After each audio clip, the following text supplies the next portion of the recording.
ഒന്ന് പത്രോസിൻ്റെ ലേഖനം 4-ാം അധ്യായത്തിൻ്റെ 2-ാമത്തെ എപ്പിസോഡാണ് നമ്മൾ കേൾക്കുന്നത്. നേരത്തെ 1-ാമത്തെ എപ്പിസോഡായിരുന്നു. അപ്പോൾ ഈ പത്രോസ് എഴുതിയ ലേഖനത്തിൻ്റെ പ്രസക്തി എത്ര വലുതാണെന്ന് എനിക്ക് എത്ര പറഞ്ഞാലും മനസ്സിലാകത്തില്ല. കാരണം ഒന്നാമത് ആ ഗ്രന്ഥകർത്താവിനെ പഠിച്ചിട്ടാണ് ഞാനത് അങ്ങനെ പറയുന്നത്. പൗലോസ് ലേഖനം എഴുതിയെങ്കിലും ഒക്കെ വലിയ ജ്ഞാനിയാണ്, ഒരു റബ്ബിയാണ്, PhD ബിരുദമുള്ളവനാണ്, കോടീശ്വരനാണ്, ഗമാലിയലിൻ്റെ പാദപീഠത്തിൽ നിന്ന് ന്യായപ്രമാണം അതിസൂക്ഷ്മമായി പഠിച്ചവനാണ്. അങ്ങനെ ഒത്തിരി ഒത്തിരി ഒത്തിരി ക്വാളിറ്റികൾ പൗലൂസിനുണ്ട്. പത്രോസിന് എന്തുണ്ട്? ഗലീല കടലിൻ്റെ ആഴം, നീളം, വീതി അറിയാം. എവിടെ മീനുണ്ട്, എവിടെ മീനില്ല എന്നറിയാം. എന്നിട്ട് പോലും രാത്രി മുഴുവൻ കിടന്ന് പിടിച്ചിട്ട് ഒരു പൂഞ്ഞാണി കിട്ടിയുമില്ല.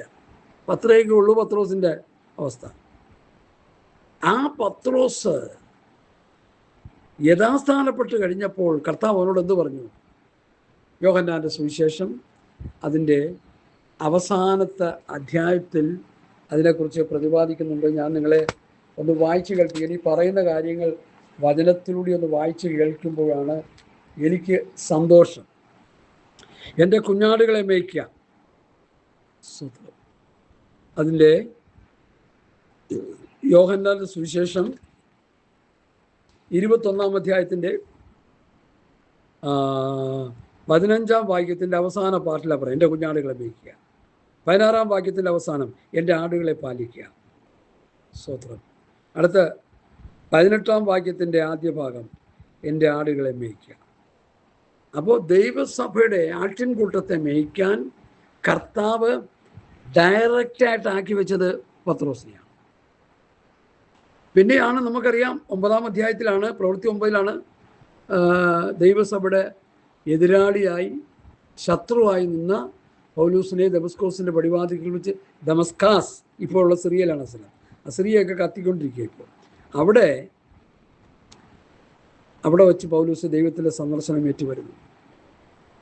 ശൗലേ ശൗലേ, നീ എന്നെ ഉപദ്രവിക്കുന്നതുണ്ട്. നീ ആരാകുന്നു കർത്താവേ? നീ ഉപദ്രവിക്കുന്ന നസ്രയനായ യേശു. അപ്പോൾ ദൈവസഭയെ ഉപദ്രവിച്ചപ്പോൾ അതാ ഏത് നിലയിലാണ് കർത്താവ് കണ്ടത്? കർത്താവിനെ ഉപദ്രവിക്കുന്നതായിട്ടാണ്.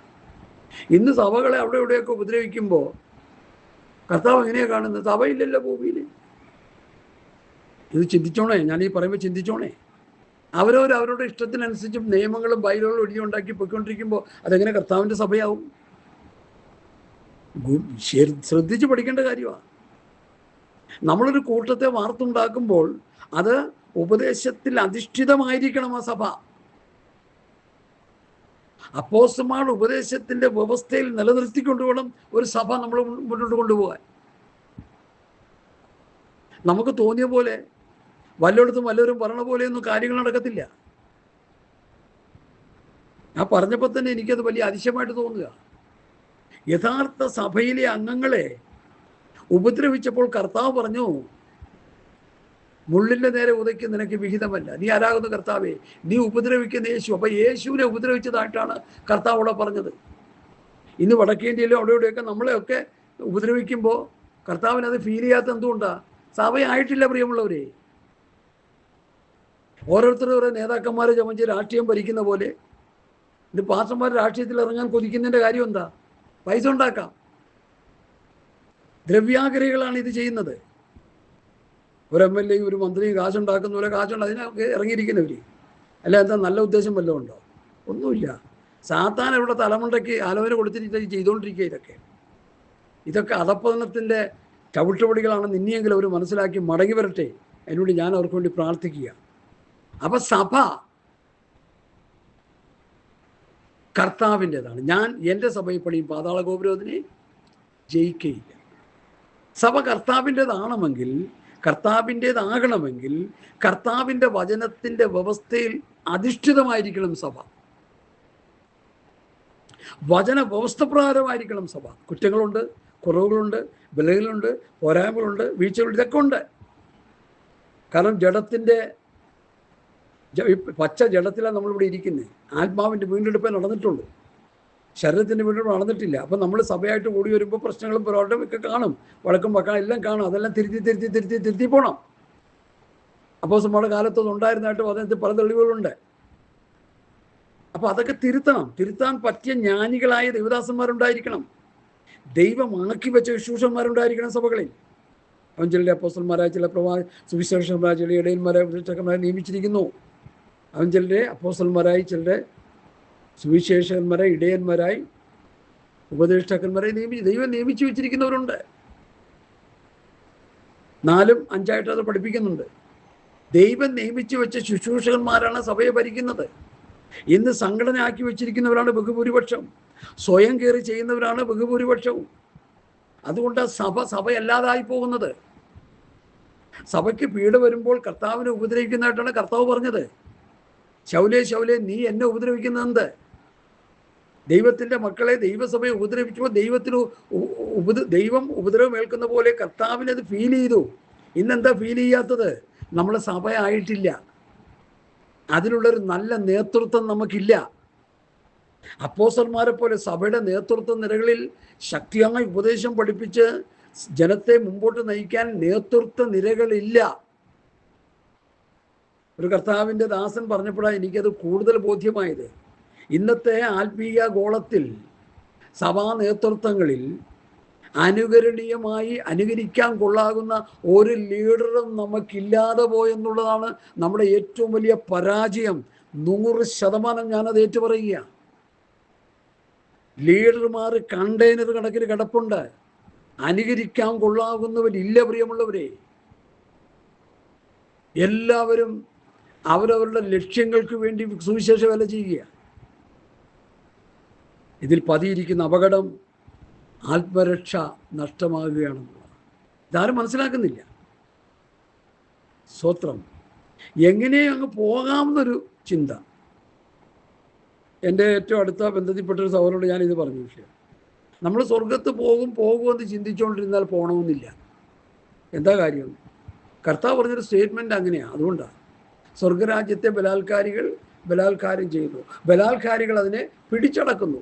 അപ്പോൾ സ്വർഗരാജ്യത്തെ എന്ത് ചെയ്യണം? പിടിച്ചെടുക്കണം. പോയില്ലേ? അവിടെ പോയില്ലേ ഇന്നത്തെ ദൈവമക്കളുടെ എല്ലാ ചിന്താഗതികളും? ആ ഒറ്റ വാക്യത്തിൽ മുഴുവൻ മനുഷ്യൻ്റെ ചിന്തകളും തകർക്കപ്പെടുകയല്ലേ? സ്വർഗം പിടിച്ചെടുക്കാനുള്ള വ്യഗ്രതയുള്ള ആരാ ഉള്ള ഇവിടെ? സ്വർഗരാജ്യം വയലിൽ ഒളിച്ചു വെച്ച നിധി, സ്വർഗരാജ്യം ഒരു മുത്തന്വേഷിക്കുന്ന വ്യാപാരിക്ക് തുല്യൻ. 2 കാര്യങ്ങൾ എടുക്കാം. നിധി കണ്ടെത്തിയാറെ എന്ത് ചെയ്തു? എല്ലാം വിറ്റു. പിന്നെ അവൻ്റെ ഓട്ടം മുഴുവൻ ആ സ്വർഗരാജ്യം പിടിച്ചെടുക്കണം. അതല്ലേ കർത്താവ് പറഞ്ഞതിൻ്റെ അർത്ഥം? പല വ്യാഖ്യാനങ്ങളാണ് പലരും പറഞ്ഞുകൊണ്ടിരിക്കുന്നത്. ഒരു മുത്ത് വ്യാപാരി മുത്ത് കച്ചവടം നടത്തിക്കൊണ്ടിരിക്കുക. വിലയേറെ മുത്തായ സ്വർഗരാജ്യം കണ്ടപ്പോൾ ഈ കയ്യിലിരുന്ന ചരക്ക് മുഴുവൻ കൊണ്ടേ കളഞ്ഞിട്ട് അത് വാങ്ങാനിടയായി. എൻ്റെ അർത്ഥം ഒത്തിരി നിലയിലൊക്കെ വ്യാഖ്യാനിച്ച് പറയുന്നുണ്ട്. സ്വർഗരാജ്യത്തെക്കുറിച്ചുള്ളൊരു ഹിൻഡ്, അല്ലെങ്കിൽ ഒരു ചിന്ത, അല്ലെങ്കിൽ ഒരു പഠനം, അല്ലെങ്കിൽ ഒരു അറിവ് കർത്താവ് നമുക്ക് വചനത്തിലൂടെ തന്നാൽ പിന്നെ നമ്മൾ അത് പ്രാപിക്കാനായിട്ടുള്ള ഓട്ടമായിരിക്കണം നമ്മുടേത്. ഓട്ടക്കളത്തിൽ ഓടുന്നവർ അനേകരുണ്ടെങ്കിൽ ബിരുദ പ്രാപിക്കുന്ന ഒരുവരേ ഉള്ളൂ. നിങ്ങൾ പ്രാപിപ്പാൻ തക്കൊണ്ട് ഓടുവിൻ. ദൈവവചനത്തിൻ്റെ വ്യവസ്ഥ പാലിച്ചോടുന്നവർക്ക് ആ ബിരുദ കിട്ടും. ഓട്ടക്കളത്തിൽ ഓടുന്ന ഒരു കൊച്ചിൻ്റെ ലക്ഷ്യം ആ ഫൈനൽ നൂലാണ്. അത് വേറെ ഒന്നും നോക്കത്തില്ല. ബന്ധക്കാരും വന്ന് ഗാലറി ഇരിപ്പുണ്ടോ അവരെ നോക്കി പല്ലളിക്കാനും നേരമില്ല. റബ്ബർ വിസിലടിച്ചു കഴിഞ്ഞാൽ ലക്ഷ്യത്തിലേക്ക് ഓടിയെത്തുക എന്നുള്ളതാണ്. അതായിരിക്കണം ആത്മീക ഓട്ടക്കളത്തിൽ ഓടുന്ന ഒരു ഭക്തയുടെ ലക്ഷ്യം. കണ്ടതൊക്കെ അങ്ങോട്ടും ഇങ്ങോട്ടൊക്കെ നോക്കി വായി നോക്കി നിന്നാലുണ്ടല്ലോ, എനിക്ക് സംഭവിച്ച പോലെ സംഭവിക്കും. ഞാൻ യാത്രയ്ക്ക് വേണ്ടി ഒരുങ്ങിയിരിക്കുന്ന എനിക്ക് കർത്താവ് എന്നെ ഒന്ന് ശുദ്ധീകരിച്ചത്. അതിൽ കൂടി എനിക്ക് മനസ്സിലായി. വലിയ പ്രസംഗമൊന്നും നടത്തിയിട്ട് കഥയില്ല. പൊത്തം അനുസരിച്ചില്ലെങ്കിൽ അങ്ങ് എല്ലാത്തില്ലെന്ന് എനിക്ക് മനസ്സിലായി. നല്ല ബോധ്യം കിട്ടി അതോടുകൂടി. പാസ്റ്റർമാർക്ക് ദൂത് വേണ്ടേ? പാസ്റ്റർമാർക്ക് വെളിപ്പാടിലൂടെ സ്വപ്നത്തിലൂടെ ദൈവം ഇടപെടണ്ടേ? അതാണ് നമുക്ക് പറ്റിയ കുഴപ്പം. പാസ്റ്റർമാർ 100% ശരിയാണെന്ന് പറഞ്ഞ് പോകുന്നതുകൊണ്ടാണ് ഇന്ന് പല പാസ്റ്റർമാരും തകർന്ന് തരിപ്പണമായി കിടക്കുന്നത്. കുറേ പേര് തത്വജ്ഞാനം പ്രസംഗിക്കുക, കുറേ പേര് വല്ലതും പ്രസംഗിച്ച് വെച്ചേക്കിന് എടുത്ത് പ്രസംഗിക്കുക. മനസ്സിൽ തോന്നുന്നതും വായി വരുന്നതൊക്കെ വിളിച്ചു പറയുക, എന്നിട്ട് അതിന് പ്രസംഗം എന്ന് പേരിടുക. പ്രസംഗത്തെക്കുറിച്ചൊരു വാക്യം വായിക്കാം. ഈ അധ്യായത്തിലുള്ളത് തന്നെയാണ്. 4:11 വായിച്ചേ. ഒരുത്തൻ പ്രസംഗിക്കുന്നുവെങ്കിൽ ദൈവത്തിൻ്റെ അരുളപ്പാട് പ്രസ്താവിക്കുന്നത് പോലെ ഒരുത്തൻ ദൈവത്തിൻ്റെ അരുളപ്പാട് പ്രസംഗിക്കണം. പത്രോസിൻ്റെ അരുളപ്പാടാണ് ഞാനിപ്പോൾ ഇന്ന് പ്രസംഗിക്കാൻ പോകുന്നത്. ആക്ച്വലി ഞാനല്ല നിങ്ങളോട് പ്രസംഗിക്കുന്നത്, പത്രോസാണ്. ഞാൻ എന്ത് ചെയ്യുക? സെക്കൻഡ് ചെയ്യുക. പത്രോസാണ് ഇന്ന് പകൽ നിങ്ങളോട് പ്രസംഗിക്കാൻ പോകുന്നത്. ചില കാര്യങ്ങളൊക്കെ ഒന്ന് പറഞ്ഞു തന്നേ ഉള്ളൂ മുന്നൊരുക്കമായിട്ട്. സ്തോത്രം. പ്രിയമുള്ളവരെ, ദൈവവചനം പ്രസംഗിക്കുന്നത് സത്യവചനത്തെ യഥാർത്ഥമായി പ്രസംഗിക്കുന്നെങ്കിൽ ദൈവത്തിൻ്റെ അരുളപ്പാട് സംസാരിക്കുന്ന പോലെ. അപ്പൊ ദൈവവചനം തന്നെ പ്രസംഗിക്കുക. പൗലോസും പത്രോസും യോഹന്നാനും യാക്കോബും യൂദയും തന്നിരിക്കുന്ന വചനങ്ങൾ തന്നെ പ്രസംഗിക്കുക. കർത്താവ് പ്രസംഗിച്ചതുപോലെ, അപ്പോസ്തലന്മാർ പ്രസംഗിച്ചതുപോലെ പ്രസംഗിക്കുക. ഒരു മയവും അതിൽ വെക്കരുത്. മയം വെച്ച പോയി.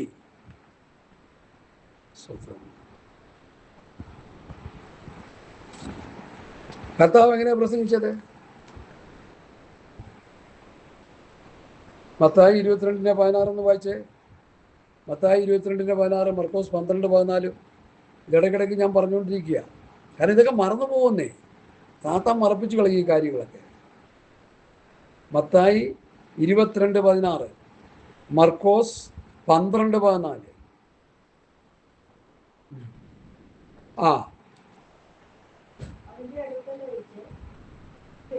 ഗുരു, നീ സത്യവാനും ദൈവത്തിന്റെ വഴി നേരായി പഠിപ്പിക്കുന്നവൻ, മനുഷ്യരുടെ മുഖം നോക്കാത്തവനും ആകയാൽ ആരെയും ശങ്കമില്ലാത്തവനും യാകുന്നുവെന്ന് ഞങ്ങൾ അറിയും. രാജ്യമാരും പരിചയമാരും പറയുക യേശുവിനെ കുറിച്ച്. 12:14 ഞാൻ വായിക്കാം.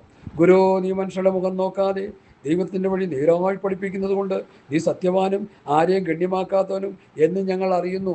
ഇതുപോലെ പാസ്റ്റർമാർ വചനം പഠിപ്പിച്ചില്ലെങ്കിൽ നിങ്ങൾക്ക് നിങ്ങളുടെ ചോത്രാഴ്ച പാത്രമൊക്കെ നിറഞ്ഞു കിട്ടും. നിങ്ങളുടെ കൊച്ചുങ്ങളെ കല്യാണം നടത്തിപ്പിക്കാം, നിങ്ങളുടെ മക്കളെ പഠിപ്പിക്കാം, നിങ്ങൾക്ക് കാറ് വാങ്ങാം, വീട് വാങ്ങാം, എല്ലാം ചെയ്യാം. പക്ഷെ ഒരെണ്ണം ദൈവരാജ്യത്തിന് വേണ്ടി ഒരുങ്ങത്തില്ല. ഇതുപോലെ പഠിപ്പിക്കണം. ദൈവത്തിൻ്റെ വഴി നേരായി പഠിപ്പിക്കണം. ആരുടെ മുഖം നോക്കരുത്. സത്യസന്ധമായി പഠിപ്പിക്കണം. ആരെയും ഗണ്യമാക്കരുത്.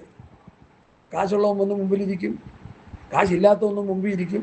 കാശുള്ളവന് വേണ്ടി വേറൊരു ഉപദേശം, കാശില്ലാത്തവന് വേറൊരു ഉപദേശം.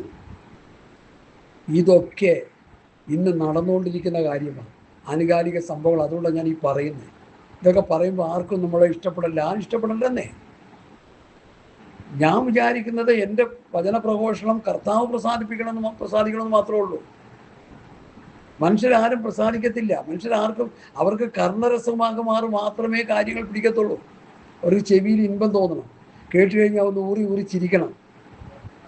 കഷ്ടത മാറാനായിട്ട് മക്കളെ വിദേശത്ത് അയക്കുന്ന ഒരു കള്ളപ്രവാചകം എന്ന് പറയുമ്പോൾ ഭയങ്കര സന്തോഷം അവർക്ക്. സ്തോത്രം. സ്വർഗത്ത് പോകാൻ ശുദ്ധീകരണം പ്രാപിക്കണമെന്ന് പറയുമ്പോൾ അത് വലിയ ബുദ്ധിമുട്ടുള്ള കാര്യം. അതുകൊണ്ട് ഞാൻ വചനത്തിലേക്ക് വരട്ടെ. സ്തോത്രം. മുഹോരോ പറഞ്ഞ് ഒത്തിരി സമയം കളയുന്നില്ല. 1 പത്രോസ് 4-ാം അധ്യായം നമ്മുടെ ചിന്താവിഷയം. ക്രിസ്തു ജഡത്തിൽ കഷ്ടമനുഭവിച്ചതുകൊണ്ട് നിങ്ങളും ആ ഭാവം തന്നെ ആയുധമായി ധരിപ്പിൻ. ആയുധം. ക്രിസ്തു ജഡത്തിൽ കഷ്ടമനുഭവിച്ചത് കൊണ്ട് നിങ്ങളും ആ ഭാവം തന്നെ ആയുധമായി ധരിക്കുക. ആയുധം, കഷ്ടത, ദുഷ്ടസാത്താനെതിരെയുള്ള ഒരു ആയുധം. 7 സർവായുധവർഗം എഫേസ് ലേഖനം 6-ാം അധ്യായത്തിൻ്റെ 10 മുതൽ 10-19 വരെയുള്ള വാക്യത്തിൽ പഠിപ്പിക്കുന്നുണ്ട്. സത്യമരയ്ക്ക് കെട്ടി നീതി എന്ന കവചം ധരിച്ച് സമാധാന സുവിശേഷണകാലം ജലിപ്പാക്കി സകല ദുഷ്ടൻ്റെ തീയും പിള്ളയും കെടുപ്പാന്തക്കുള്ള വിശ്വാസം എന്ന് പറയും രക്ഷ എന്ന ശിരസ്ത്രവും ദൈവവചനം എന്ന ആത്മാവിൻ്റെ വാളും ഏത് നേരത്ത് ആത്മാവിൽ പ്രാർത്ഥിച്ചും ഈ 7 ആയുധങ്ങളുടെ കൂടെ ഒരു ആയുധം കൂടി ആഡ് ചെയ്യപ്പെടുകയാണ്.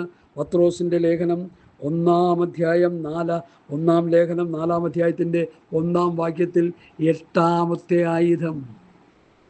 7 ആയുധമെടുത്ത് പോരാടിയാലും 8ാമത്തെ ആയുധമില്ലെങ്കിൽ പിശാചിൻ്റെ മുമ്പാകെ നിൽക്കാൻ കഴിയില്ല. പ്രിയമുള്ളവരെ, ഇനിയെങ്കിലും മനസ്സിലാക്കിക്കോ. കഷ്ടത വരുമ്പോൾ ശാസിച്ച ഒരു ബഹുമാനപ്പെട്ട പാസ്റ്റർ ഞങ്ങളുടെ കേരളത്തിലുണ്ട്. ഇപ്പോൾ പുള്ളി കോടീശ്വരനായി. ഇപ്പോൾ പുള്ളി ഗവൺമെൻറ്റിന് ടാക്സ് കൊടുക്കുന്നുണ്ട്. ബാങ്ക് വാരിക്കോരി കൂട്ടിയിട്ടിരിക്കുന്നതിന് ടാക്സ് കൊടുത്തുകൊണ്ടിരിക്കുക. ബാംഗ്ലൂർ ചെന്നപ്പോൾ ഒരു പാസ്റ്റർ പറഞ്ഞ് ഞാനും ടാക്സ് കൊടുക്കുന്നുണ്ട്.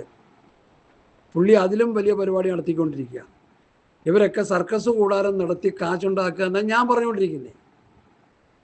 ഇവരൊക്കെ മാനസാന്തരപ്പെട്ട് വന്നാൽ ഇവർക്ക് ദൈവരാജ്യത്ത് പോകാം, അല്ലെങ്കിൽ ഇവരുടെ കാര്യം പോക്കാം.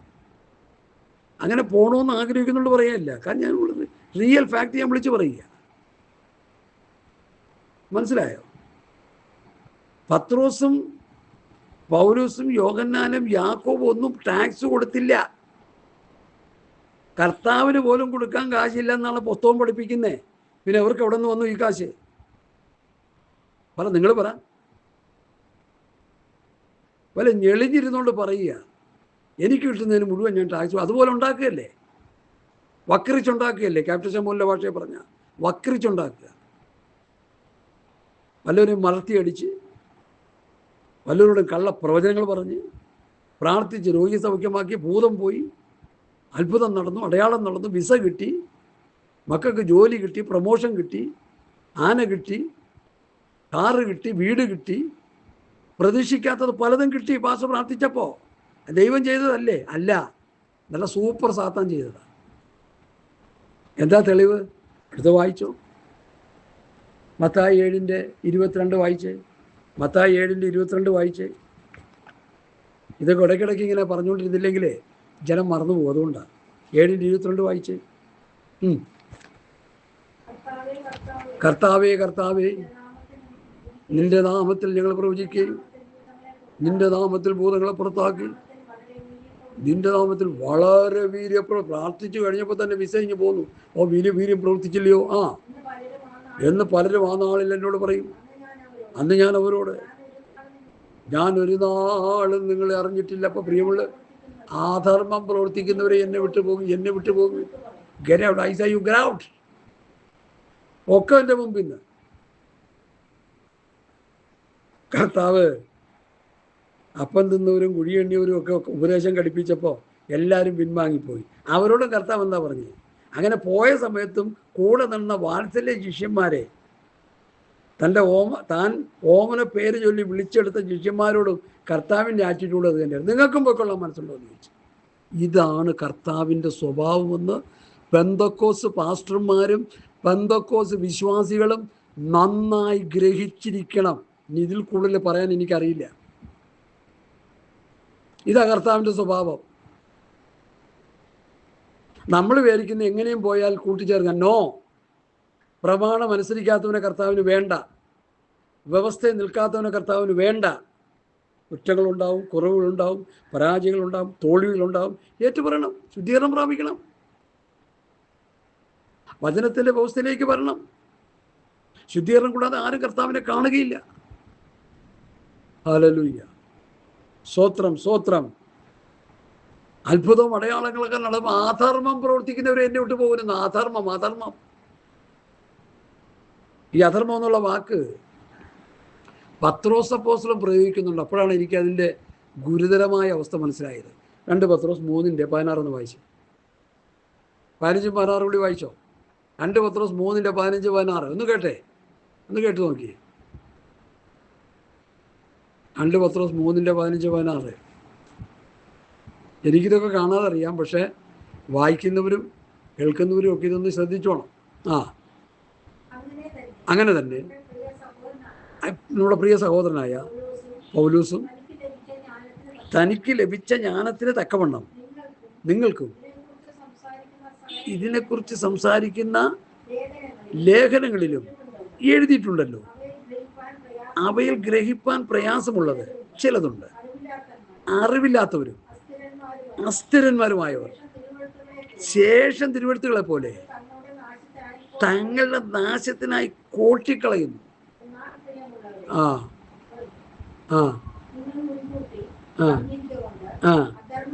അധർമ്മികളുടെ വഞ്ചനയിൽ കുടുങ്ങി. അധർമ്മികളുടെ വഞ്ചനയിൽ കുടുങ്ങി സ്വന്തം സ്ഥിരത വിട്ട് വീണു പോകാതിരിപ്പാൻ. കണ്ടോ, അധർമ്മികൾ. വചനത്തെ കോട്ടിക്കളയുന്നവർക്ക് പത്രോസ് കൊടുത്തിരിക്കുന്ന പേര് അധർമ്മികൾ. മറ്റ് നേരത്തെ 21 22 എന്താ വായിച്ച്? 7:22. ഈ അധർമ്മം അധർമ്മം പ്രവർത്തിക്കുന്നവരെ എന്നെ വിട്ടു പോകുവിൻ. കർത്താവ് പറഞ്ഞ അധർമ്മം പ്രവർത്തിക്കുന്നവർ, ഇവിടെ അധർമ്മികൾ. അയ്യോ ഇതൊന്നും ആരുടെയും പ്രസംഗത്തിൽ വരത്തില്ല, അയ്യോ ഇതൊക്കെ പ്രസംഗിച്ച് ആരും കേൾക്കില്ല. കേട്ടോ, ഇത് കേട്ടാലേ മാനസാന്തരം ഉണ്ടാവൂ. പുതിയ നിയമസം ഇവിടെ അവസാനത്തെ മെസ്സേജ് ബോധിക്കുക. ആ അവസാനത്തെ മെസ്സേജ് 3-ാം അധ്യായം 4-ാം അധ്യായത്തിൽ സഭ സ്വർഗത്തിലാണ് കാണുന്നത്. ഭൂമിയിലിരുന്ന സഭ സ്വർഗത്തിൽ കാണുന്നു 4-ാം അധ്യായത്തിൽ. 3-ാം അധ്യായത്തിൻ്റെ അവസാന ഭാഗത്ത് കാണുന്നത് മാനസാന്തരപ്പെടുക എന്നാ. സഭയുടെ അവസാനത്തെ സന്ദേശം മാനസാന്തരപ്പെടാനാ. മാനസാന്തരപ്പെട്ടുകൊണ്ടിരിക്കുന്നു, മാനസാന്തരപ്പെടും. മാനസാന്തരത്തിന് 3 കാലം. രക്ഷിക്കപ്പെട്ടുകൊണ്ടിരിക്കുന്നു, രക്ഷിക്കപ്പെടും. 3 കാലം, ത്രികാലം. വല്ലതുമൊക്കെ വല്ലയിടത്തും കേട്ട് വല്ലതുമൊക്കെ വിളിച്ചു പറഞ്ഞുകൊണ്ടിരുന്നാലുള്ള സംഭവം നടക്കത്തില്ല. വചനത്തിൻ്റെ വ്യവസ്ഥ പ്രസംഗിക്കണം. നീ നിന്നെ സൂക്ഷിക്കാൻ ഉപദേശം സൂക്ഷിക്കുക. അങ്ങനെ ചെയ്താൽ നീ നിന്നെയും നിന്റെ പ്രസംഗം കേൾക്കുന്നവരെയും രക്ഷിക്കും. ഹല്ലേലൂയ. ക്രിസ്തു ജഡത്തിൽ കഷ്ടം അനുഭവിച്ചതുകൊണ്ട് നിങ്ങളും ആ ഭാവം തന്നെ ആയുധമായി ധരിപ്പിൻ. ആയുധമായി ധരിക്കുക. ഞാനീ പറയുന്ന പ്രസംഗങ്ങൾക്ക് നിങ്ങൾക്ക് കമൻ്റ് ഇടാം. വാസു പറയുന്ന ഇന്ന കാര്യങ്ങളൊക്കെ തെറ്റാണ്, ശരിയല്ലെങ്കിൽ എന്നെ തിരുത്താൻ പൂർണ്ണ സ്വാതന്ത്ര്യമുണ്ട് നിങ്ങൾക്ക്. അത് വചനത്തിലൂടെ ആയിരിക്കണമെന്ന് മാത്രമേ ഉള്ളൂ. അഭിപ്രായങ്ങൾ പറഞ്ഞുകൊണ്ട് എന്ത് പ്രയോജനം? വാസു പറഞ്ഞത് ഇന്ന വചനപ്രകാരം തെറ്റ് എന്ന് പറഞ്ഞാൽ തിരുത്തൽ എനിക്കും ആവശ്യമുണ്ട്. ഞാൻ പറഞ്ഞല്ലോ കഴിഞ്ഞ ദിവസം കർത്താവ് എനിക്കൊരു സ്വപ്നം തന്നത്. കാത്തിരുന്ന ട്രെയിൻ പോയി, ഞാൻ നിരാശനായിട്ട് വരാനിടയായി. എൻ്റെ രക്ഷയെ സംബന്ധിച്ചാണ് സംഭവിക്കുന്നതിൽ എൻ്റെ അവസ്ഥ എന്ത്? ഇത്രയും കിടന്ന് കാറി പ്രസംഗിച്ചിട്ട് ലൂക്കോസ് 16 ഒരുത്തൻ്റെ കൂടെ പോയി കിടന്നാൽ എൻ്റെ അവസ്ഥ എന്ത്? ഇതാ ഞാൻ ചിന്തിക്കുന്നത്. ഇന്ന് പലരും അങ്ങനെ ചിന്തിക്കാറില്ല. അവരൊക്കെ ഹീറോ ആയിട്ടിരിക്കുക. ദൈവം അവരെ കാണുന്ന ഹീറോ ആയിട്ടാണ്. ഈ ഭൂമിയിൽ ആരും ഹീറോ ആകണ്ട, ആരും ജ്ഞാനികളാകണ്ട, ആരും വലിയ കഴിവുള്ളവരാകണ്ട, ഉള്ളവരാകണ്ട. ഒരു പൊട്ടനെ പോലെ അങ്ങോട്ട് ഏൽപ്പിച്ചു കൊടുക്കുക. ഈ ലോകത്തിൻ്റെ ജ്ഞാനം ദൈവം ഭോഷത്വമാക്കി. ഈ ലോകത്തിൻ്റെ ജ്ഞാനികൾ ഭോഷന്മാരാണ്. നമുക്ക് വേണ്ടത് ആത്മീകമായ ജ്ഞാനം, സ്വർഗീയമായ ജ്ഞാനം, ഉയരത്തിലെ ജ്ഞാനമാണ് നമുക്ക് വേണ്ടത്. ഹല്ലേലൂയ. ക്രിസ്തു ജഡത്തിൽ കഷ്ടമനുഭവിച്ചു. നിങ്ങളും ആ ഭാവം തന്നെ ആയുധമായി ധരിപ്പീൻ. അപ്പം കഷ്ടത ലോകം, ജഡം, പിശാചിനെ എതിരിടാനുള്ള ഒരു ആയുധമാണെന്ന് ഇനിയെങ്കിലും മനസ്സിലാക്കാൻ കഴിയുമോ? കഷ്ടത വരുമ്പോൾ പിശാചെ, നീ മേലിൽ കണ്ടുപോകരുത്. പിശാച് പോയി, കോടികൾ വന്നു, നരകയോഗ്യനായി തീർന്നു. പക്ഷെ പ്രസംഗവും പാട്ടും ആരാധനയൊക്കെ തകർത്തു വെച്ച് നടക്കുക. ഞാൻ കൂടുതലൊന്നും അതിനെക്കുറിച്ച് പറയാൻ ആഗ്രഹിക്കുന്നില്ല. സ്തോത്രം. എബ്രായ ലേഖനത്തിൽ എപ്പോഴും പറയാറുള്ള ഭാഗം, എബ്രായ ലേഖനം 2-ാം അധ്യായം.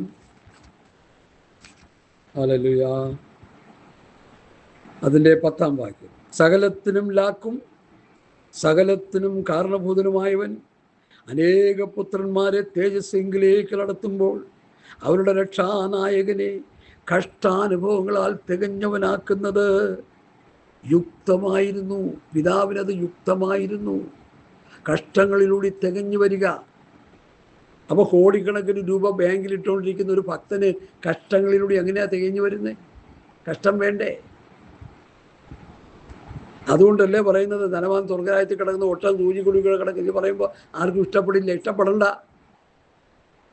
ഇഷ്ടപ്പെടുന്നവരിത് കേട്ടാൽ മതി. ഹല്ലേലൂയ. നിങ്ങളൊരു കാര്യം മനസ്സിലാക്കണം. മനുഷ്യൻ്റെ ഇഷ്ടത്തിനനുസരിച്ച് ശുശ്രൂഷിക്കാനല്ല ദൈവം ആക്കി വെച്ചേക്കുന്നത്. ദൈവത്തിൻ്റെ ഇഷ്ടത്തിനനുസരിച്ച് ദൈവത്തിൻ്റെ വചനം പറയുക. ഈ സുഖിപ്പിക്കൽ പരിപാടി നമുക്കില്ല ഇവിടെ. ഈ സുഖിപ്പിച്ച് കഴിഞ്ഞാൽ പിന്നെ അവസാനം നരകത്തിലായിരിക്കും ആള്. സുഖിപ്പിക്കുന്നവനും സുഖിച്ച് സന്തോഷിക്കുന്നവനും. അത് വരാതിരിക്കാനാണ് ഞാനീ പറയുന്നത്. സത്യസന്ധമായ നിലയിൽ നല്ല മനസ്സാക്ഷിയിൽ നിന്നുകൊണ്ടാണ് ഞാൻ ഈ വചനം പറയുന്നത്. ആര് നശിച്ചു പോകരുതെന്നുള്ള ലക്ഷ്യത്തോടെ.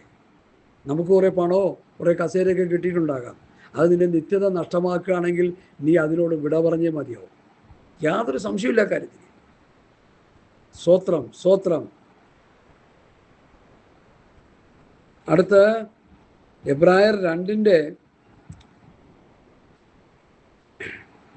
18-ാമത്തെ വാക്യം, താൻ തന്നെ പരീക്ഷിതനായി കഷ്ടമനുഭവിച്ചിരിക്കാൻ പരീക്ഷിക്കപ്പെടുന്നവരെ സഹായിപ്പാൻ അവൻ പ്രാപ്തനാണ്. അപ്പം നമ്മൾ പക്വതയിലൂടെ കടന്നുപോയി നമ്മൾ പരീക്ഷ ജയിച്ചാൽ മറ്റു കഷ്ടത്തിലിരിക്കുന്നവരെ സഹായിക്കാൻ നമുക്ക് കഴിയുമെന്ന് എബ്രായർ 5:4-5, പുത്രനെങ്കിലും താൻ അനുഭവിച്ച കഷ്ടങ്ങളാൽ അനുസരണം പഠിച്ച് തികഞ്ഞവനായി തന്നെ അനുസരിക്കുന്നവർക്ക് നിത്യരക്ഷയുടെ കാരണഭൂതനായി തീർന്നു.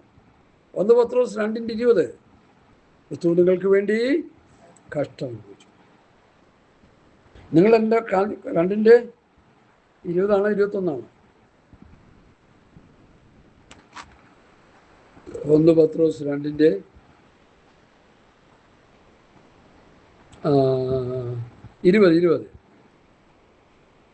അല്ല 21 ശരിയാ.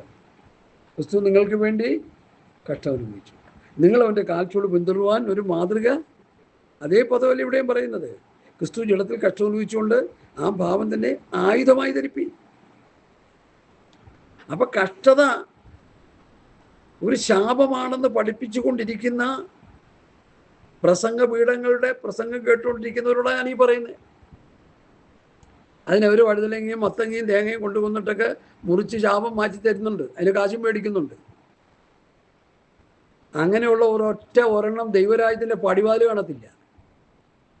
കഷ്ടത ശാപമല്ലെന്നാണ് ഞങ്ങൾ പഠിപ്പിക്കുന്നത്. കാരണം ക്രിസ്തു കഷ്ടം അനുഭവിച്ച് തികഞ്ഞവനായെങ്കിൽ ക്രിസ്തുവിനെ ഫോളോ ചെയ്യുന്ന ക്രിസ്തുവിൻ്റെ ശിഷ്യനും കഷ്ടം അനുഭവിച്ച് തികയണമെന്ന് പുസ്തകം പഠിപ്പിക്കുന്നു, ഉപദേശം പഠിപ്പിക്കുന്നു. ഞങ്ങളത് അങ്ങനെ തന്നെ പറയുക, ഒരു കൂട്ടും ചേർക്കുന്നില്ല, ഒരു മായവും ചേർക്കുന്നില്ല. മായം ചേർത്ത് എനിക്ക് അടിയിട്ടു വന്നേ, എൻ്റെ രക്ഷ നഷ്ടമാവുമെന്നേ. അപ്പം പാസ്റ്റർ ഇവിടെ മായം ചേർത്തുകൊണ്ടിരിക്കുന്നതോ, ഇവിടെ മായം ചേർത്ത് പ്രസംഗിച്ച് അവർക്ക് ഇഷ്ടം പോലെ കാശ് കിട്ടും, ഇവിടെ കിട്ടും, അവിടെ നരകവും കിട്ടും. അല്ല എന്താ? അതുകൊണ്ട് ദൈവമക്കളെ, എനിക്കതിനെക്കുറിച്ച് ഒത്തിരി പറയുവാനുണ്ടെങ്കിലും 2 കൊരിന്ത്യർ ലേഖനം 1-ാം അധ്യായത്തിൻ്റെ ആ ഭാഗം കൂടി പറഞ്ഞിട്ട് ആ ഭാഗത്തിൽ നിന്ന് ഞാനങ്ങ് വിരമിക്കുക. സമയം ഏറെ മുമ്പോട്ട് പോയി. 2 കൊരിന്ത്യർ ലേഖനം 1-ാം അധ്യായത്തിൻ്റെ 3 മുതലുള്ള വാക്യം, മനസ്സിലുള്ള പിതാവും സർവാശ്വാസവും നൽകുന്ന ദൈവമായി നമ്മുടെ കർത്താവായ യേശുക്രിസ്തുവിൻ്റെ പിതാവാം ദൈവം വാഴ്ത്തപ്പെട്ടവൻ. ദൈവം ഞങ്ങളെ ആശ്വസിപ്പിക്കുന്ന ആശ്വാസം കൊണ്ട് ഞങ്ങൾ യാതൊരു കഷ്ടത്തിലുമുള്ളവരെ ആശ്വസിപ്പിക്കുവാൻ ശക്തരാകേണ്ടതിന് ഞങ്ങൾക്കുള്ള കഷ്ടത്തിലൊക്കെയും അവൻ ഞങ്ങളെ ആശ്വസിപ്പിക്കുന്നു. ക്രിസ്തുവിൻ്റെ കഷ്ടങ്ങൾ ഞങ്ങളിൽ പെരുകുന്നത് പോലെ തന്നെ ക്രിസ്തുവിനാൽ ഞങ്ങളുടെ ആശ്വാസവും പെരുകുന്നു. ഞങ്ങൾ കഷ്ടം അനുഭവിക്കുന്നുവെങ്കിൽ അത് നിങ്ങളുടെ ആശ്വാസത്തിനും രക്ഷയ്ക്കും ആകുന്നു. ഞങ്ങൾക്ക് ആശ്വാസം വരുന്നുവെങ്കിൽ അത് ഞങ്ങൾ സഹിക്കുന്ന കഷ്ടങ്ങൾ തന്നെ നിങ്ങളും സഹിക്കുന്നതിനാൽ നിങ്ങളുടെ ആശ്വാസത്തിനായി ഫലിക്കുന്നു. നിങ്ങൾ കഷ്ടങ്ങൾക്ക് കൂട്ടാളികളാകുന്നത് പോലെ ആശ്വാസത്തിന് കൂട്ടാളികൾ എന്നറിയാൽ നിങ്ങൾക്ക് വേണ്ടി ഞങ്ങളുടെ പ്രത്യാശ ഉറപ്പുള്ളത് തന്നെ. പ്രിയ ദൈവമക്കളെ, നാം കഷ്ടതയിലാകുമ്പോൾ സംഭവിക്കുന്ന കാര്യം, കഷ്ടതയിൽ തികഞ്ഞു വരുമ്പോൾ മറ്റ് കഷ്ടത്തിലിരിക്കുന്നവരെ ആശ്വസിപ്പിക്കുവാൻ, പ്രബോധിപ്പിക്കുവാൻ, വചനത്തിലൂടെ അവരെ ധൈര്യപ്പെടുത്തുവാൻ നമുക്ക് കഴിയുന്നു. അതാണ് ഇവിടുത്തെ പ്രധാന വിഷയം. അത് കോടികൾ കൊടുത്താൽ ഇത് കിട്ടത്തില്ല. അത് മനസ്സിലാക്കണം. ഇനിയെങ്കിലും ഒരു കഷ്ടത്തിൽ കിടക്കുന്നവനെ നിങ്ങൾ വീട് വെച്ച് കൊടുത്ത്, നിങ്ങൾ കാറ് മേടിച്ച് കൊടുത്ത്, നിങ്ങൾ ഉദ്ധരിച്ചെടുക്കുന്ന പലരും ചെയ്യുന്നുണ്ടല്ലോ. അത് അവൻ്റെ ആത്മാവ് നരകത്തിൽ പോയി വീഴും. അപ്പം എന്ത് ചെയ്യണം പാസ്റ്ററെ? ആ കഷ്ടതയിൽ കർത്താവിൽ ആശ്രയിച്ച് ആശ്വാസം പ്രാപിച്ച് ബലമേറ്റെടുക്കുവാൻ, ശക്തി ഏറ്റെടുക്കുവാൻ, ആത്മീയ വളർച്ച പ്രാപിക്കുവാൻ, ആത്മീയ വർധന പ്രാപിക്കുവാൻ അവരെ വചനത്തിലൂടെ പോഷിപ്പിക്കുക ചെയ്യേണ്ടേ. അതാ ചെയ്യേണ്ടത്. അല്ലെ കഷ്ടത്തിലിരിക്കുന്നതിന് കുറേ കാശ് കൊണ്ടേ കൊടുത്ത്, ഒരു വീട് മേടിച്ചു കൊടുത്ത്, ഒരു കാറ് മേടിച്ചു കൊടുത്ത്, അവൻ്റെ കടകളൊക്കെ മാറ്റി അവന് മാനസാന്തരം ഉണ്ടാകത്തില്ല. ആ തീച്ചുള്ള സമാനമായ പ്രശ്നത്തിൻ്റെ നടുവിൽ ദൈവത്തിന് ഇരിക്കാൻ പറയണം, ഉപവസിക്കാൻ പറയണം, പ്രാർത്ഥിക്കാൻ പറയണം, ശുദ്ധീകരണം പ്രാപിക്കാൻ പറയണം. ആത്മാവിലെ ജഡത്തിലെ സകല കൺമഷവും മാറി ഒരു വിശുദ്ധിയുള്ള ജീവിതം നയിക്കാൻ നീ പ്രാപ്തനാകുക. അപ്പോൾ നിന്റെ കഷ്ടത കർത്താവ് മാറ്റി. കഷ്ടത പിന്നിലും മർമ്മങ്ങളുണ്ട്. അതൊന്നും ആർക്കും അറിയത്തില്ലാത്ത പോലെയുള്ള പ്രസംഗങ്ങളായിരുന്നു കേൾക്കുന്നത്. കഷ്ടത സഹിഷ്ണുതയും, സഹിഷ്ണുത സിദ്ധതയും, സിദ്ധത പ്രത്യാശയുള്ളവാക്കുന്നു. ആ പ്രത്യാശ വരണമെങ്കിൽ കഷ്ടത വേണ്ടേ? പ്രത്യാശ ഉണ്ടെന്ന് പാട്ട് പാടിക്കൊണ്ടിരുന്നാൽ മതിയ. നല്ലൊരു സഹോദരൻ പാട്ട് പാടുക, പേര് വിളിക്കുന്ന നേരം കാണും എൻ പേര് എന്ന് ഭയങ്കര പാട്ട്. എന്നിട്ട് അതിനെക്കുറിച്ചൊരിടത്ത് എഴുതിയിരിക്കുന്ന എന്താണ്? സഹോദരൻ ആത്മാവിൽ പാടിക്കൊണ്ടിരിക്കുക. ശരിക്കത് കേട്ടിട്ടേ എന്തോ സഹോദരൻ ആത്മാവിൽ പാടുകയാണെന്ന്. എന്തോ പേർ വിളിക്കുന്ന നേരം കാണും എൻ പേര്. അവിടെ ഏത് പേര്?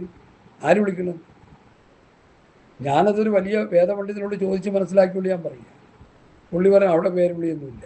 ക്രിസ്തുവിൽ ജീവിച്ച് മരിച്ചവർ എടുത്ത് കേൾക്കും കർത്താവിൻ്റെ പേര്. ക്രിസ്തുവിൽ ജീവിച്ചുകൊണ്ടിരിക്കുന്നവർക്ക് രൂപാന്തരം, ജീവിച്ച് മരിച്ചവർക്ക് ഉയർക്കും. ഇതല്ലാതെ അവിടെ ഒരു പേര് വിളിയില്ല. പുതിയ പേര് നമുക്ക് തരുമെന്ന് വെളിപ്പാട് പുസ്തകം പറയുന്നുണ്ട്. അതൊക്കെ അപ്പം ഈ വേദപുസ്തകത്തിൻ്റെ സനാതന സത്യങ്ങളൊന്നും വായിച്ചു പഠിക്കാത്ത വല്ല പിള്ളേരും അവിടെ ഇവിടെയൊക്കെ കിടന്ന് പറയണ കേട്ടോണ്ട് ആരും തുള്ളിച്ചാടല്ലേ എൻ്റെ പ്രിയമുള്ളവരെ. സത്യവചനം പത്യവചനം യഥാർത്ഥമായി ഗ്രഹിച്ച് പറയുന്ന ദൈവവൃത്യന്മാർ പറയുന്ന വചനം കേട്ടില്ലെങ്കിൽ നമ്മുടെ രക്ഷ അവതാളത്തിലാകുമെന്നൊരു സന്ദേശം കൂടി ഞാൻ ഇവിടെ പറഞ്ഞു വെച്ചിട്ട് അടുത്ത ഭാഗത്തിലേക്ക് വരിക. ജഡത്തിൽ കഷ്ടം അനുഭവിച്ചവൻ ജഡത്തിൽ ശേഷിച്ചിരിക്കും കാലം ഇനി മനുഷ്യരുടെ മോഹങ്ങൾക്കല്ല ദൈവത്തിൻ്റെ ഇഷ്ടത്തിന് അത്രേ ജീവിക്കേണ്ടതിന് പാപം വിട്ടൊഴിഞ്ഞിരിക്കുന്നു. അപ്പം കഷ്ടതയിലൂടെ ഊരിത്തിരിഞ്ഞു വരുന്ന ഒരു മഹത്തരമായ അനുഭവം എന്താ? പാപം വിട്ടൊഴിഞ്ഞ് ജീവിക്കാൻ ദൈവം നമുക്കിടയാക്കുന്നു. അതാണ് കഷ്ടത കൊണ്ട് നമുക്ക് കിട്ടുന്ന ഗുണം. അത് വേണ്ടേ? പെന്തക്കോസ്തുകാർക്ക് വേണ്ടേ? ഞങ്ങളാരും പാപികളല്ല, ഞങ്ങളെല്ലാം വിശുദ്ധന്മാരാ, രൂപക്കൂട്ടിയിലെത്താൻ പറ്റിയ യോഗ്യന്മാരാ ഇന്നത്തെ പാസ്റ്റർമാരും വിശ്വാസികളൊക്കെ എന്ന് ചിന്തിച്ചു പോവുക. നമുക്ക് പത്രോസ് പഠിപ്പിക്കുക. ഞാനല്ല പ്രസംഗിക്കുന്ന, പത്രോസാ. 2-ാം വാക്യം ഒന്ന് വായിച്ചേ. ജഡത്തിൽ കഷ്ടം അനുഭവിച്ചവൻ ജഡത്തിൽ ശേഷിച്ചിരിക്കും കാലം ഇനി മനുഷ്യരുടെ മോഹങ്ങൾക്കല്ല ദൈവത്തിൻ്റെ ഇഷ്ടത്തിന് അത്രേ ജീവിക്കേണ്ടതിന് പാപം വിട്ടൊഴിഞ്ഞിരിക്കുന്നു. ദൈവത്തിൻ്റെ ഇഷ്ടത്തിനനുസരിച്ച് ജീവിക്കണം. ദൈവത്തിൻ്റെ ഇഷ്ടം എന്താ? നമ്മുടെ ശുദ്ധീകരണം തന്നെ. എന്നെ കർത്താവെ കർത്താവെ എന്ന് വിളിക്കുന്ന അവനുമല്ല, സ്വർഗസ്നായ പിതാവിൻ്റെ ഇഷ്ടം ചെയ്താൽ എന്ത് കിട്ടും? സ്വർഗരാജ്യം കിട്ടും. ദൈവത്തിൻ്റെ ഇഷ്ടം എന്താ? ഇതല്ലോ നിങ്ങളെക്കുറിച്ചുള്ള ക്രിസ്തുയേശുവിൽ ദൈവ ഇഷ്ടം എന്നുള്ളതിനെ കുറിച്ച് ദൈവത്തിൻ്റെ ഇഷ്ടം എന്താ? 1 തെസ്സലോനിക്കർ 5-ാം അധ്യായത്തിലേക്ക് വരാം. വചനത്തെ വചനം കൊണ്ട് പഠിക്കാം. ചുമ്മാ നമുക്ക് വായി തോന്നുന്നതും മനസ്സിൽ തോന്നുന്നതും വായി വരുന്നതൊക്കെ വിളിച്ച് പറയാതെ എന്താ ദൈവത്തിൻ്റെ ഇഷ്ടമെന്ന് പൗലോസ് ഇവിടെ പറയുന്നുണ്ട്. 1 തെസ്സലോനിക്കർ 5-ാം അധ്യായത്തിൻ്റെ 13 മുതലുള്ള വാക്യങ്ങൾ ഞാൻ വായിക്കുന്നു. ശ്രദ്ധിച്ച് കോട്ടോണേ. ദൈവത്തിൻ്റെ ഇഷ്ടം എന്താണെന്ന്. തമ്മിൽ സമാധാനമായിരിപ്പിൻ. സൗരന്മാരെ, ഞങ്ങൾ നിങ്ങളെ പ്രബോധിപ്പിക്കുന്ന ക്രമം കെട്ടവരെ ബുദ്ധി ഉപദേശിപ്പിൻ. സ്തോത്രം. ഉൾക്കരുത്തില്ലാത്തവരെ ധൈര്യപ്പെടുത്തുവിൻ. ബലഹീനരെ താങ്ങുവിൻ. എല്ലാവരോടും ദീർഘക്ഷമ കാണിപ്പിൻ. ആരും തിന്മയ്ക്ക് ചെയ്യലും തിന്മ ചെയ്യാതിരിപ്പാൻ നോക്കുവിൻ. തമ്മിൽ എല്ലാവരോടും എല്ലായ്പ്പോഴും നന്മ ചെയ്തുകൊണ്ടിരിപ്പിൻ. എപ്പോഴും സന്തോഷിപ്പിൻ. ഇടപെടാതെ പ്രാർത്ഥിപ്പിൻ. എല്ലാറ്റിനും വേണ്ടി സ്തോത്രം ചെയ്യുവിൻ. ഇതാണ് ക്രിസ്തുയേശുവിൽ നിങ്ങളെക്കുറിച്ചുള്ള ദൈവ ഇഷ്ടം. അയ്യോ, ഞങ്ങൾ ആദ്യമായിട്ട് അറിയാം ഈ ദൈവ ഇഷ്ടം. ഇതാ ദൈവത്തിൻ്റെ ഇഷ്ടം. ഇതല്ലോ ക്രിസ്തുയേശുവിൽ നിങ്ങളെക്കുറിച്ചുള്ള ദൈവ ഇഷ്ടം. തമ്മിൽ സമാധാനമായിരിപ്പിനെന്ന് തുടങ്ങി ഒരു 10-14 കൂട്ടം കാര്യങ്ങൾ ചെയ്യുമ്പോഴാണ് ദൈവ ഇഷ്ടം ചെയ്യുന്നത്. അങ്ങനെ ദൈവ ഇഷ്ടം ചെയ്ത് സ്വർഗത്ത് പോകണമെന്നല്ലേ അപ്പോസ്തലന്മാരുടെ ഉപദേശം. ഇതാണ് സഭയിൽ പ്രസംഗിക്കേണ്ടെന്ന് സാത്താൻ പറഞ്ഞുകൊണ്ടിരിക്കുന്നത്. സങ്കീർത്തനം വായിച്ച് ആരോഹണ ഗീതം അവരോഹണ ഗീതം വായിച്ചിങ്ങനെ പൊയ്ക്കോ. അപ്പം പിന്നെ ഈ വിഷയമൊന്നും കയറി വരില്ലല്ലോ, നിനക്ക് ശുദ്ധീകരണം കിട്ടൂലല്ലോ, നിന്നെയും കൊണ്ട് എനിക്ക് അങ്ങോട്ട് പോകാൻ എളുപ്പമാവുമല്ലോ. ഇതാണ് അവരും ചിന്തിച്ചുകൊണ്ടിരിക്കുന്നത്. ഒന്ന് മനസ്സിലാക്കേണ്ട പ്രിയമുള്ളവരെ. പ്രവചനം തുച്ഛീകരിക്കരുത്. സകലവും ശോധന ചെയ്ത് നല്ലത് മുറുകെ പിടിപ്പിൻ. സകലവിധ ദോഷവും വിട്ടകലുവിൻ. ഇതൊക്കെയാണ് ദൈവത്തിൻ്റെ ഇഷ്ടം. 14 കൂട്ടം കാര്യങ്ങളുണ്ട്. 1 തെസ്സലോനിക്കർ 5-ന്റെ 13 മുതൽ 22 വരെയുള്ള കാര്യം പഠിക്കുമ്പോൾ 14 കൂട്ടം കാര്യങ്ങളുണ്ട്. അതാണ് പിതാവിൻ്റെ ഇഷ്ടം, ദൈവ ഇഷ്ടം. ഇതൊന്നും സഭയെ പഠിപ്പിക്കാതെ അതിൻ്റെ അവസാന ഭാഗത്ത് എന്താ എഴുതിയിരിക്കുന്നത്? 26-27 1 തെസ്സലോനിക്കർ 5-ന്റെ 26-27 സകല സഹോദരന്മാരെയും വിശുദ്ധ ചുംബനത്താൽ വന്ദനം ചെയ്യുവിൻ. അത് ചെയ്യാൻ നമ്മൾ മിടുക്കന്മാരാ. കർത്താവാണ് സഹോദരന്മാരൊക്കെയും ഈ ലേഖനം വായിച്ച്. അതിപ്പോൾ പറ്റത്തൊന്നുമില്ല. ഞങ്ങൾ സങ്കീർത്തനം വിടത്തില്ല. സഹോദരന്മാരെ മുഴുവൻ ഈ ലേഖനം വായിച്ച് കേൾപ്പിച്ച് പഠിപ്പിക്കണമെന്ന പൗലൂസ് ദൈവത്താണ് ആണയിട്ട് എഴുതിയിരിക്കുന്നത് അല്ലേ? കർത്താവാണ് സഹോദരന്മാരെയൊക്കെയും ഈ ലേഖനം വായിച്ച് കേൾപ്പിക്കും. ജന്മം ചെയ്താൽ നമ്മൾ വായിച്ച് കേൾപ്പിക്കത്തില്ല. എന്താ കാര്യം? ഇവിടെ ആ പിശാച് കളിച്ചേക്കുന്നത്. ഇനിയെങ്കിലും മനസ്സിലാക്കുക. പൗലൂസ് ആണയിട്ട് പറഞ്ഞ് ഇത് വായിച്ച് കേൾപ്പിച്ച് പഠിപ്പിക്കുന്നത്. ഞാൻ ഇവിടെ കൽപ്പിച്ചതൊക്കെ പ്രമാണിപ്പാത്രം കൊണ്ട് ഉപയോഗിച്ചുകൊണ്ട് സകല ജാതിയെ ശിഷ്യരാക്കാനായിട്ട് കർത്താവ് പറഞ്ഞു. കർത്താവ് പറഞ്ഞതാണ് അവർ പറഞ്ഞ് പഠിപ്പിച്ചത്. അവർ പറഞ്ഞ് പഠിപ്പിച്ചതാണ് സഭയിൽ ലേഖനമായിട്ട് എഴുതി തന്നിരിക്കുന്നത്. അവർ പ്രസംഗിച്ചു കൂടി വലിയ സഭകളിലാണ് ഈ ഉപദേശം പറഞ്ഞു പഠിപ്പിച്ചത്. അവർ മരിക്കുന്നതിന് മുമ്പ് പരിശുദ്ധാത്മ ദൈവം അവരെ കൊണ്ട് ഇത് ലിഖിതമായി എഴുതി വെപ്പിച്ചു. എഴുതി കയ്യിൽ പിടിച്ചിട്ട് വല്ലതൊക്കെ പറഞ്ഞുകൊണ്ടിരുന്നാൽ നിന്റെ നിത്യത നഷ്ടമാകുമെന്ന് ഓർത്തോളൂ. നിന്നെയും വിടത്തില്ലേ, കേൾക്കുന്ന ജനവും പോകത്തില്ല, രണ്ടും നശിച്ചു. അതുകൊണ്ട് എൻ്റെ വാക്കുകൾ ഇച്ചിരി ഷാർപ്പാണ്, ഇച്ചിരി കട്ടിയാണ്, ഇച്ചിരി ക്രൂരമാണെന്നൊക്കെ നിങ്ങൾക്ക് തോന്നിയാലും അതിൽ യാഥാർത്ഥ്യമുണ്ടെന്ന് ദൈവമക്കൾ നന്നായിട്ട് മനസ്സിലാക്കുക. ഹല്ലേലൂയ, സ്തോത്രം, സ്തോത്രം, സ്തോത്രം. അപ്പോൾ ഈ രണ്ടാം വാക്യം പ്രത്യേകം ശ്രദ്ധിച്ചോണം. ജഡത്തിൽ കഷ്ടമനുഭവിച്ചവൻ ജഡത്തിൽ ശേഷിച്ചിരിക്കും കാലം ഇനി മനുഷ്യരുടെ മോഹങ്ങൾക്കല്ല ദൈവത്തിൻ്റെ ഇഷ്ടത്തിനത്രേ ജീവിക്കേണ്ടതിന് പാപം വിട്ടുകൊണ്ടിരിക്കും. മനുഷ്യൻ്റെ മോഹത്തിനകത്ത് ജീവിച്ചാൽ, മനുഷ്യനെ പ്രസാദിപ്പിച്ചുകൊണ്ട് ജീവിച്ചാൽ, ഇപ്പോൾ ഞാൻ മനുഷ്യനെ ദൈവത്തെ സന്തോഷിപ്പിക്കുന്നത്, ഞാൻ മനുഷ്യനെ പ്രസാദിപ്പിച്ചാൽ ദൈവത്തിൻ്റെ ദാസനായിരിക്കില്ല, സാത്താൻ്റെ ദാസനായി പോകും നമ്മൾ. ഇപ്പം മനുഷ്യനെ പ്രസാദിപ്പിച്ചുകൊണ്ടിരിക്കുക. ദൈവത്തെയും ദൈവത്തിൻ്റെ വചനത്തെയും പ്രസാദിപ്പിക്കാത്ത വിശ്വാസികളും പാസ്റ്റർമാരുമാണ് കുമിഞ്ഞു കൂടിക്കിടക്കുന്നത് ഭൂമിയിൽ. അത് വലിയ അപകടമാണ്. അപകടം മണത്തത് കൊണ്ടാണ് ഞാൻ ഈ പറഞ്ഞുകൊണ്ടിരിക്കുന്നത്. നമ്മൾ ദൈവത്തെ പ്രസാദിപ്പിക്കണം. മനുഷ്യരുടെ മോഹങ്ങൾക്കല്ല ദൈവത്തിൻ്റെ ഇഷ്ടത്തിന് അത്രേ ജീവിക്കേണ്ടത്, പാപം വിട്ടുകൊടുക്കും. അപ്പം കഷ്ടതയിലൂടെ കടന്നു പോകുമ്പോൾ മനുഷ്യൻ്റെ ഇംഗിതങ്ങൾക്കനുസരിച്ച് ജീവിക്കാതെ ദൈവത്തിൻ്റെ ഇഷ്ടമനുസരിച്ച് ജീവിക്കുമ്പോൾ പാപം ഒഴിഞ്ഞൊരു ജീവിതം നമുക്ക് കിട്ടും. പാപത്തെ വിട്ട് ജീവിക്കാനായിട്ട് നമുക്ക് കഴിയും. അതാണ് ഏറ്റവും പ്രധാനം. പാപം വിട്ടൊരു ജീവിതമാണ് കർത്താവ് ആഗ്രഹിക്കുന്നത്. മർക്കോസ് 2:5-10 ഞാൻ എപ്പോഴും പറയുന്ന, ഇപ്പോഴും പറയാൻ പോവാ. കെട്ടിയെടുത്തുകൊണ്ട് വന്നത് സൗഖ്യത്തിനാണ്. കർത്താവ് ഇവിടെ എന്താ പറഞ്ഞത്? നിന്റെ പാപങ്ങൾ മോചിച്ചു തന്നിരിക്കുന്നു. 2:5. 2:10 മനുഷ്യപുത്രൻ്റെ പാപങ്ങളെ മോചിപ്പാൻ അധികാരമുണ്ടെന്നറിയേണ്ടതിന്. അപ്പോൾ കുറേ പരീക്ഷന്മാർ വിറുവിറുത്തു, ഇവനാരാ പാപമോചനം കൊടുക്കുന്നത്? കർത്താവ് ഈ ഭൂമിയിൽ വന്ന് പാപം മോചിച്ച് സ്വർഗത്ത് കൊണ്ടുപോകാനാ. നിനക്ക് കാറ് തരാനും വീട് തരാനും ലോറി തരാനും നിന്റെ മക്കളെ വിദേശത്ത് അയക്കാനും ഡോളറും പൗണ്ടും റിയാലും ഒക്കെ വാരിക്കോരി കൂട്ടാനല്ല. അതൊക്കെ നാശത്തിലേക്ക് പോകുന്ന വഴികളാണ്, മനസ്സിലാക്കണം. നമുക്ക് കർത്താവ് തന്നിരിക്കുന്ന ഏറ്റവും വലിയ ബ്ലെസ്സിങ് പാപം വിട്ടൊരു ജീവിതം നയിച്ച് നിത്യത പ്രാപിച്ചെടുക്കുക എന്നുള്ളതാണ്. അതിന് തുരങ്കം വെച്ചിരിക്കുക സാത്താൻ എന്നാണ് ഞാൻ പ്രസംഗിച്ചുകൊണ്ടിരിക്കുന്നത്. പാപ വഴികളെ വിട്ട് ജനം കർത്താവിലേക്ക് തിരിയാതെ ഈ ലോകത്തിൻ്റെ ഭൗതികങ്ങൾ വാരി കോരി കൂട്ടി അവൻ്റെ രാജ്യത്തിലേക്കാണ് അവരെ കൊണ്ടുപോയിക്കൊണ്ടിരിക്കുന്നത്. വെളിപ്പാട് 12:9 എന്താ എഴുതി വച്ചേക്കുന്നത്? സർവഭൂമിയെയും തെറ്റിച്ചു കളയുന്ന സാത്താൻ. വെളിപ്പാട് 12:12 എന്താ എഴുതി വച്ചേക്കുന്നത്? എന്താ എഴുതി വച്ചേക്കുന്നത്? പിശാചി തനിക്ക് അല്പമേ കാലമുള്ളൂ എന്ന് കരുതി മഹാക്രോധത്തോടെ ഇറങ്ങി വന്ന് പ്രവർത്തിച്ചുകൊണ്ടിരിക്കുക. പിശാചിനൊരു ഷോർട്ട് പീരീഡേ ഉള്ളൂ എന്ന് പിശാചിനറിയാം. പെന്തക്കോസ്തുകാരുടെ വീണ്ടെടുപ്പ് അടുത്തിരിക്കുന്നു എന്ന് പെന്തക്കോസ്തുകാർക്ക് അറിയത്തില്ല. പിശാചിന് അല്പകാലമേ ഉള്ളൂ എന്ന് പിശാചിനറിയാം. അതുകൊണ്ട് എന്ത് ചെയ്യുക? അവൻ്റെ സാമ്രാജ്യത്തിലേക്ക് ആളെ കൂട്ടിക്കൊണ്ടിരിക്കുക. അതിന് പെന്തക്കോസ്തുകാർ നല്ലൊരു ഗ്രൂപ്പ് അതിനങ്ങോട്ട് നിന്നു കൊടുക്കുക. ഞങ്ങൾ ഇതാ കൊണ്ടുപോക്കോ എന്നും പറഞ്ഞായിരിക്കില്ലേ. പ്രിയമുള്ളവരെ, അടിപടലം തെറ്റിക്കിടക്കുകയാണെന്ന് ഇന്ന് പകൽക്കാലം മനസ്സിലാക്കണം. ഹല്ലേലൂയ. വേറൊരു വാക്യം കൂടി ഞാൻ വായിക്കുന്നു. അത്രയും സമയം വായിച്ച വെളിപ്പാട് പുസ്തകം അതുകൂടി വായിച്ചില്ലെങ്കിൽ കാരണം ആ വിഷയം കംപ്ലീറ്റ് ആകത്തില്ല. 3-ാം വാക്യം 20:3.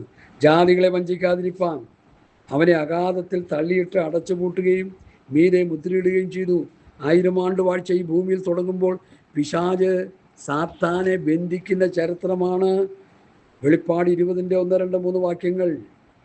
അടുത്ത് അതിൻ്റെ 7-8 കൂടി വായിക്കുന്നു. 20 1000 ആണ്ട് കഴിയുമ്പോഴോ സാത്താനെ തടവിൽ നിന്ന് അഴിച്ചുവിടും. അവൻ ഭൂമിയിൽ നിന്ന് 4 ദിക്കിലുള്ള ജാതികളുമായി സംഖ്യയിൽ കടൽപ്പുറത്തെ മണൽ പോലെയുള്ള ഗോഗ് മാഗോഗ് എന്നിവരെ യുദ്ധത്തിനായി കൂട്ടിച്ചേർക്കേണ്ടതിന് വശീകരിപ്പാൻ പുറപ്പെടും. അപ്പോൾ യുദ്ധത്തിന് വേണ്ടി കൂട്ടിച്ചേർക്കുന്നത് ആരാ? മനുഷ്യരല്ല, ട്രംപല്ല, ഇറാനിലെ നേതാക്കന്മാരല്ല, സാത്താനാണ്. സാത്താൻ്റെ ഇരകളാണവരെ. സംശയമുണ്ടോ? സാത്താൻ്റെ ഇരകളാണ് മനുഷ്യൻ. നീ പ്രമാണം അനുസരിച്ചില്ലെങ്കിൽ നിന്നെ സാത്താൻ എടുത്ത് സിക്സർ അടിക്കും, ഒരു സംശയം വേണ്ട. നീ പ്രമാണം അനുസരിച്ചാൽ നിന്നെ ഒന്നും ചെയ്യാൻ പറ്റത്തില്ല. കഷ്ടത കൊണ്ടുവരും, ബുദ്ധിമുട്ടിലാക്കും, പ്രയാസത്തിലാക്കും, ഒരുപക്ഷെ അപകടങ്ങളിലും അർത്ഥങ്ങളിലൊക്കെ പോയെന്ന് വരും. നിന്റെ നിത്യതയെ തൊടാൻ ദൈവം അനുവദിക്കത്തില്ല. ഇത് ഇനിയെങ്കിലും മനസ്സിലാക്ക്. പെന്തക്കോസ്തുകാരെ ഇനിയെങ്കിലും മനസ്സിലാക്ക്. ഞാനീ പറയുന്നതിൻ്റെ ആഴങ്ങളൊന്ന് മനസ്സിലാക്ക്. സർവ്വഭൂമിയും തെറ്റിച്ചുകൊണ്ടിരിക്കുക സാത്താൻ. എൻ്റെ പ്രസംഗം കേട്ടാൽ നിങ്ങൾ ഞെട്ടണം. സകല പെന്തക്കോസ്തുകാരെയും തെറ്റിച്ചുകൊണ്ടിരിക്കുക. അതിൽ നിന്ന് രക്ഷപ്പെടാനുള്ള ഉപദേശമാണ് ഇന്ന് പോൽക്കാലം ഞാൻ പറഞ്ഞുകൊണ്ടിരിക്കുന്നത്.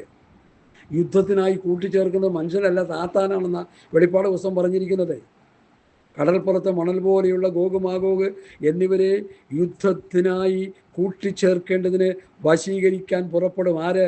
മിസ്റ്റർ സാത്താൻ.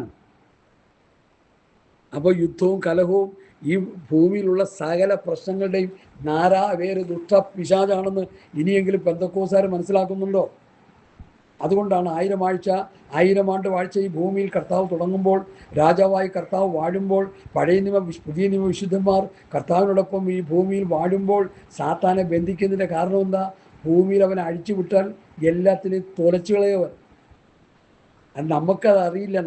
നമുക്കൊട്ടും അറിയില്ലല്ലോ. നമുക്ക് കുറേ അറിവുണ്ട്, കുറേ തത്വജ്ഞാനം പറയാൻ. സ്തോത്രം. വായിക്കൊള്ളാത്ത കുറേ വാക്കുകൾ എടുത്ത് പ്രസംഗിക്കാൻ നമുക്കറിയാം. പക്ഷെ ഇതറിയാമോ?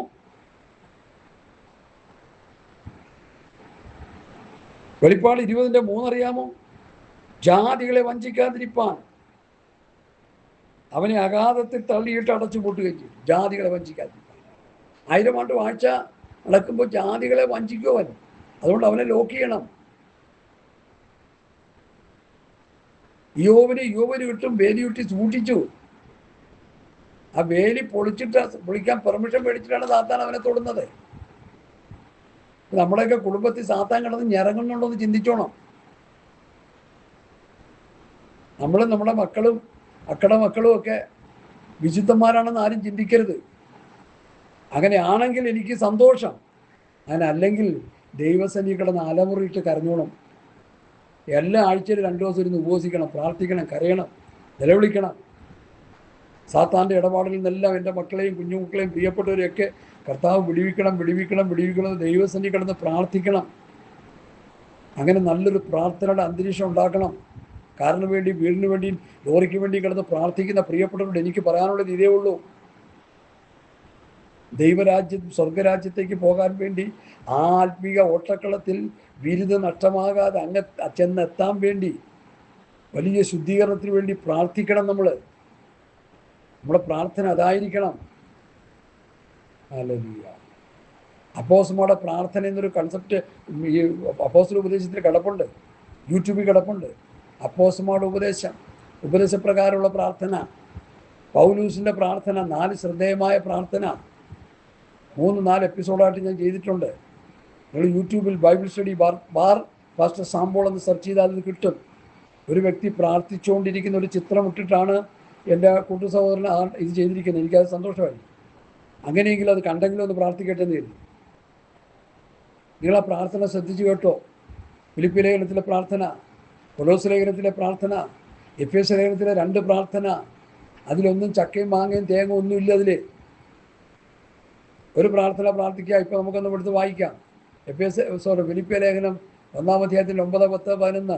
നിങ്ങളുടെ സ്നേഹം മേൽക്കുമേൽ പരിജ്ഞാനത്തിലും വിവേകത്തിലും വർദ്ധിച്ചു വന്നിട്ട് നിങ്ങൾ ഭേദാഭേദങ്ങളെ വിവേചിക്കുമാറാകണമെന്നും ക്രിസ്തുവിൻ്റെ നാളിലേക്ക് നിർമ്മലന്മാരും വിഷച്ചയില്ലാത്തവരും ദൈവത്തിൻ്റെ മഹത്വത്തിനും പുകഴ്ചയ്ക്കുമായി യേശുക്രിസ്തുവിനാൽ നീതിഫലം നിറഞ്ഞവരുമായി തീരണമെന്ന് ഞാൻ പ്രാർത്ഥിക്കുന്നു.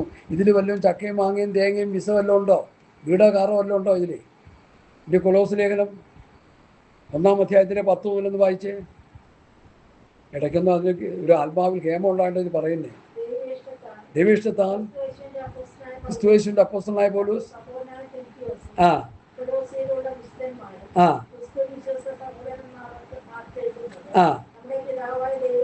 1:10 മുതൽ കൊലോസ്യർ 1:10 മുതൽ നിങ്ങൾ പൂർണ്ണ പ്രസാദത്തിനായി കർത്താവിന് യോഗ്യമാവണ്ണം നടക്കണം.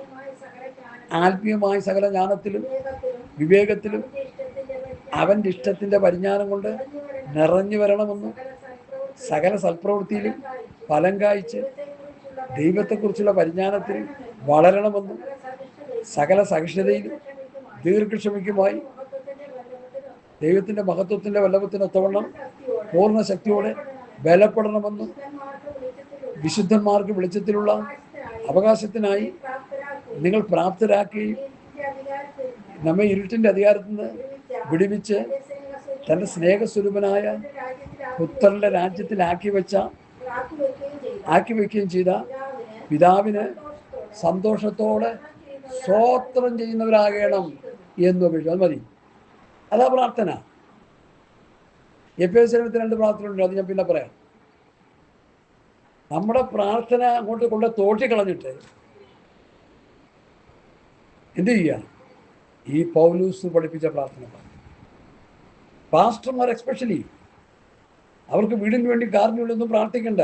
അവരാരും ദൈവരാജ്യം ദൈവനീതി അന്വേഷിച്ച് കഴിയുമ്പോൾ അത് കൊടുത്തോളൂ എന്ന പുസ്തകം അറിയാത്തതിനിപ്പോൾ നമ്മളെന്ത് ചെയ്യാനാ?